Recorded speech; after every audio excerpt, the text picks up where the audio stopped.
कहानी शुरू होती है 14 नवंबर 1889 इलाहाबाद के आनंद भवन से, जहां एक बच्चे ने जन्म लिया जिसका नाम रखा गया जवाहरलाल।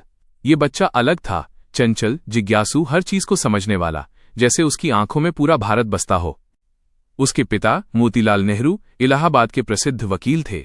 घर में दौलत, शोहरत, हर सुविधा थी, लेकिन जवाहरलाल के दिल में कुछ और ही पल रहा था, देश को समझने की, लोगों के दुख महसूस करने की चाह। बचपन से अलग सोच। जवाहरलाल बहुत शांत लेकिन बेहद संवेदनशील थे। जब दूसरे बच्चे खेलते थे वह किताबें पढ़ते थे, विज्ञान, इतिहास, प्रकृति, हर चीज में उनकी उत्सुकता जाग जाती। कहा जाता है कि एक दिन उन्होंने चिड़िया के बच्चों को घोंसले में कांपते देखा और घंटों वहीं बैठकर सोचते रहे, क्या इंसानों की तरह जानवरों की भी कोई आजादी होती है? शायद उसी क्षण उनके भीतर स्वतंत्रता का बीज पड़ा। 16 साल की उम्र में वे इंग्लैंड गए, हारो स्कूल, फिर कैम्ब्रिज यूनिवर्सिटी।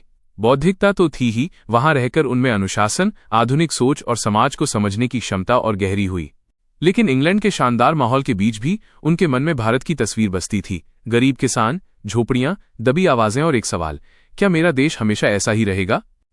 उधर विदेश में पढ़ाई पूरी हुई, उधर भारत में आजादी की बयार बहने लगी। जवाहरलाल लौटे तो भारत बदल रहा था, और आने वाले समय में भारत को भी बदलने वाला एक युवा वापस आया था। भारत लौटकर वे अपने पिता की तरह वकालत कर सकते थे। धन दौलत, सुरक्षित जीवन, सब कुछ तैयार था। लेकिन उन्होंने सब छोड़कर कदम रखा स्वतंत्रता आंदोलन की ओर।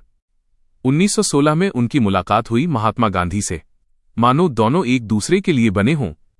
गांधी जी ने उनके भीतर की आग को दिशा दी, और जवाहरलाल ने गांधी जी के सपनों को अपने जीवन का उद्देश्य बना लिया। और फिर संघर्षों की लंबी यात्रा शुरू हुई।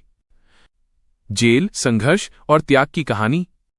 ब्रिटिश शासन के खिलाफ उन्होंने जो आवाज उठाई वो पहले हल्की थी, फिर गर्जना बन गई।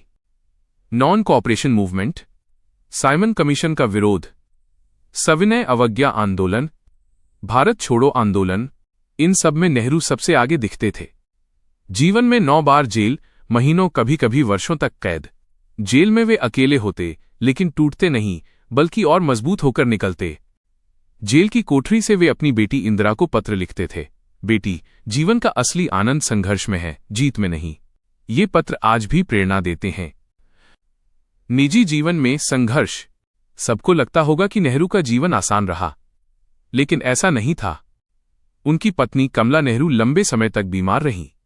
जवाहरलाल जब जेल में होते तो कमला उनसे मिलने तरसती। कमला के कठिन समय में नेहरू कभी कभी बेबस महसूस करते, लेकिन देश की लड़ाई उन्हें रोक नहीं पाती थी। 1936 में कमला नेहरू का निधन हुआ। नेहरू टूट गए, लेकिन देश का कर्ज इतना बड़ा था कि उन्हें आंसू पोंछकर फिर लड़ाई में उतरना पड़ा। 1947 आजादी का सूरज और नेहरू का सपना। आखिर वो दिन आया जिसका सपना हर भारतीय ने देखा था। 15 अगस्त 1947, आधी रात। जवाहरलाल नेहरू ने कहा, लंबे समय से जो स्वप्न हम देख रहे थे, आज वो सच हुआ है। उनके भाषण ट्रिस्ट विद डेस्टिनी ने इतिहास में अमर छाप छोड़ी। यही युवा जो इलाहाबाद के आनंद भवन में जन्मा था, आज स्वतंत्र भारत का पहला प्रधानमंत्री बनकर नई यात्रा शुरू कर रहा था।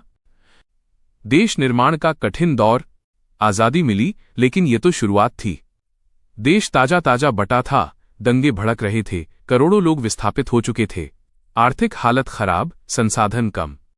नेहरू ने देश को सिर्फ आजादी नहीं दिलाई, उन्होंने उसे भविष्य की दिशा भी दी।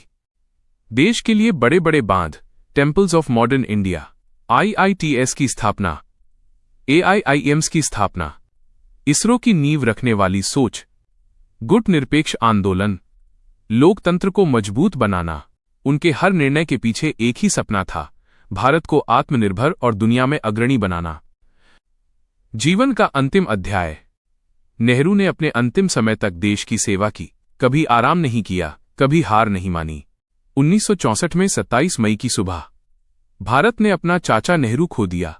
पूरा देश रो पड़ा, क्योंकि ये सिर्फ एक नेता का नहीं, एक युग का अंत था। यह कहानी सिर्फ नेहरू की नहीं, यह कहानी एक ऐसे व्यक्ति की है जिसने धन छोड़ा, सुख छोड़ा, परिवार छोड़ा, अपनी जिंदगी तक दांव पर लगा दी, सिर्फ इसलिए कि भारत स्वतंत्र, मजबूत और आधुनिक बन सके।